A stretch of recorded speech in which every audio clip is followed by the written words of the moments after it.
What's up, family? Welcome back to Anything Alexia. My name is Alexia, and today we're gonna be talking about somebody who fell in love with their kidnapper. Uh-oh, this ain't gonna be good. But you know, family, I found out a way that you will never fall in love with your kidnapper, and that's if you like this video right now. Hit that like button, hit that like button, hit that like button, because you don't want to end up like the girl I'm about to show you. Believe me.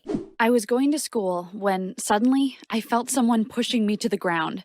Ouch! I screamed. I fell on my side, but before I got the chance to get up, I felt someone handcuff me. At first, I got excited and thought it was my crush from school acting all playful with me. Oh yeah, because that's exactly what my crush always does to me too. Little handcuff role play. Completely normal. Not? If somebody came up to me on the streets handcuffing me, I would probably think that I'm about to, you know, cause somebody ain't happy. I mean, I've been sending him signals the past few weeks. Signals to handcuff you? Okay. But then I heard a car coming and someone screaming, "Get the door open, hurry." What? As soon as I realized that someone was attacking me, I started screaming for help, but no one was around. I struggled to free myself, but my kidnapper was so strong. He wouldn't let me go. Then he dragged me into a minivan and closed the door behind.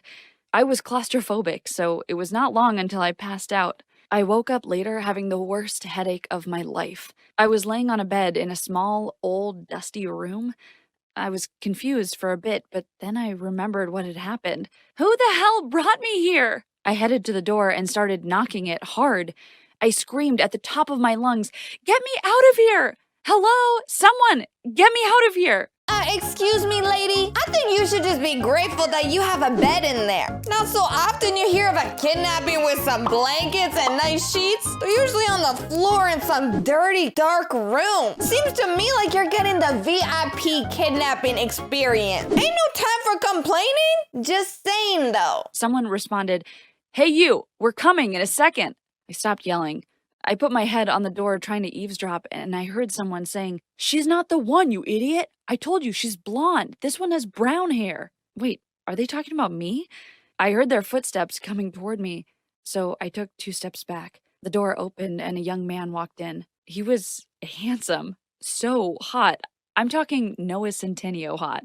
He looked at me and said, "Listen, sorry. This was a game. We're aiming to fake kidnap another girl, for fun, but my friend picked you by mistake." What? I yelled at him, "Are you freaking kidding me? You almost gave me a heart attack, and you say this was a game? I'm going to call the police." The guy got scared and he started sweating. The classic accidentally kidnapping the wrong person, so then you try and play it off as one big joke. "Yeah, miss, sorry, we were planning a prank and we grabbed the wrong person, you know? We weren't planning to hurt you, torture you, starve you. We weren't, I promise." "Sorry, buddy, I ain't believing you." I looked at him, shaking, not knowing what to do. He said, "I'm sorry, I promise, it was just a game. We didn't mean to hurt you at all. We had planned this to trick a friend. Please, we're just 2 stupid high school boys." Seeing him so confused and stressed made me feel for him. So I said sarcastically, "You losers, I thought you were a badass gang that kidnapped me to blackmail my father. Move, I need to go out." I took my bag and headed to the door. The guy had a stupid smile on his face and said, "Wow, that easy?" I didn't respond. I just got out, ordered a taxi, and went back to school like nothing had happened. They just ruined my morning, that's all. I thought that I would never see that guy again, but to my surprise, a week later, I found him working in a fast food restaurant that opened recently in the area. He was the cashier. When he saw me, he said, "Here comes the strongest girl I know." I smiled and said, "And here is the wimpiest boy I know." He laughed and handed me the change with a piece of paper that had his number. It said, "I would love to take you out. Here is my number if you are interested." Nolan. No. This cannot happen. I see you blushing when you're looking at that piece of paper. But what you should really be doing is shredding that thing up and throwing it in the garbage. Or better yet, throw it right back in his face. My dude's out here trying to serve you fried chicken when what he really should be serving is time in jail. He a criminal, and we don't have crushes on criminals. Got it? Smiley face. At first, I didn't want to call him. But then I kept thinking about how cute he was and that we would make a great couple. I've never had a boyfriend before, and I really wanted to experience what it's like to date. Sorry, did you say never had a boyfriend or never had a boyfriend who kidnapped you? Just checking. So at night, I sent him a message. Meet me for coffee tomorrow around 5 o'clock at JoJo's, Amy. He instantly replied, sure, Wonder Woman, winky face. So we met. Nolan was so charming. It was like he read the magical book of how to be the perfect boyfriend and did everything accordingly. He had a red flower with him. Sorry, did you say red flower or red flag? Because if it sounds too good to be true, it probably is too good to be true. I think he's plotting something. He gave it to me and said, you two are both alike, soft, attractive, and breathtakingly beautiful. It melted my heart, and it wasn't long until we started dating. I fell in love with him, and soon I invited him to my house. Nolan was stunned by what he saw. He didn't know that my dad was that rich. My house was more like a mansion, and I had everything a girl my age could dream of. And Nolan felt so insecure about it. I noticed how he looked at things around with utter shock, like he never imagined being in such a place. Is there something wrong? I asked. He muttered, no, it's just that you're really rich. It's just my dad, not me, I said, hoping that it'd make him feel more comfortable. Unfortunately, it didn't. After a few visits to my house, Nolan became more and more annoyed by the fact that I had everything.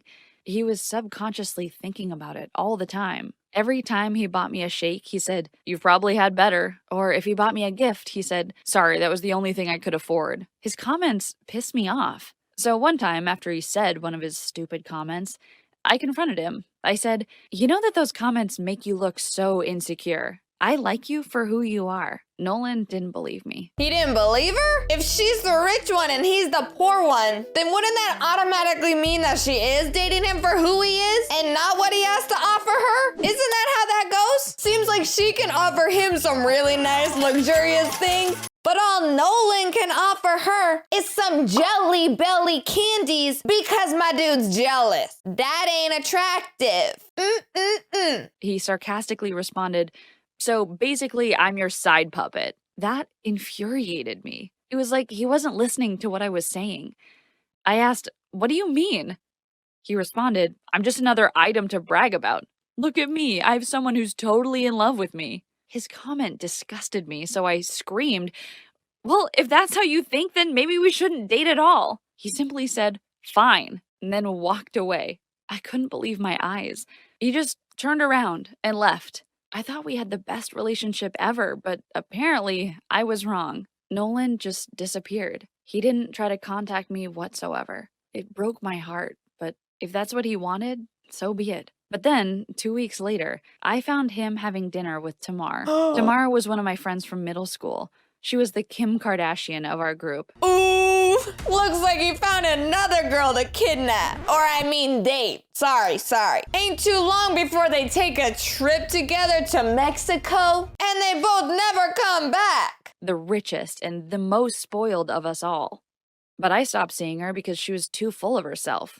She always accused me of being jealous of her. If we happened to buy the same dress, she would tell everyone that she bought it first and that I had no sense of fashion whatsoever, and that's why I was copying her. But that was not true. I knew that Tamar's father was wealthy, richer than my dad, but I was happy with what I had. So I simply stayed away from her because I hated having too much drama in my life. But that made me wonder, how did Nolan end up with her? Wasn't he so insecure about dating rich girls? That bothered me a lot, to the point I decided to ask Tamar about it. I DM'd her over Instagram saying, hey, I saw you the other day with Nolan. How did you two get together? She responded, why? Are you jealous? He is the cutest, isn't he? Ooh, petty girl drama. You hate it, but you love to see it, and you never stop doing it. Girls be mean to other girls, and guys hit guys with their fists. It's like the circle of life, you know? Her response made me cringe, but